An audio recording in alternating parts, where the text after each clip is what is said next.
Happy and proud to be part of Shreyas every event. ఎందుకంటే ఎప్పుడు కూడా రియల్ ఎస్టేట్ మీద ఇన్వెస్ట్ చేయడానికి వెయిట్ చేయొద్దు. ఫస్ట్ ఇన్వెస్ట్ చేయండి, తర్వాత వెయిట్ చేయండి. అప్పుడు మీది అండ్ మీ ఫ్యూచర్ జనరేషన్ది లైఫ్ బాగుంటుంది. సో అని చెప్తూ అందరికీ థ్యాంక్ యూ సో మచ్. దీనికి కూడా అడ్వాంటేజ్ ఏంటంటే మన కాంపౌండ్ వాళ్ళకి ముందు ఈ రోడ్ 50 ఫీట్ రోడ్ ఉంది. సుమారుగా ఒక 20 బస్సులు పెట్టచ్చు, ఒక 20-30 బస్సులు పెట్టచ్చు. సో మీరు బయలుదేరిన తర్వాత నుంచి నెల్లూరు నుంచి చెన్నై దాకా ఇలాంటి పార్కింగ్ అనేది ఎక్కడ దొరకదు. అంటే ఇది 4th లైన్ అయిన తర్వాత ఇంకా కంజెస్టెడ్ అయిపోయింది పార్కింగ్.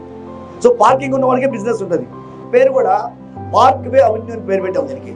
కారణం ఏంటంటే రానున్న రోజుల్లో పార్కింగ్ ప్రాబ్లం లేకుండా కాబట్టి అందువల్ల అద్భుతంగా జరుగుతుంది. సో మంచి లేఅవుట్ మమ్మల్ని అన్న ఒక 4-5 సంవత్సరాలుగా మేము ఎక్కడ లేఅవుట్ చేస్తే అక్కడ మీరు కొనుక్కుంటున్నారు. మా ఈ శ్రేయ వాళ్ళు ఆశీర్వదిస్తున్నారు.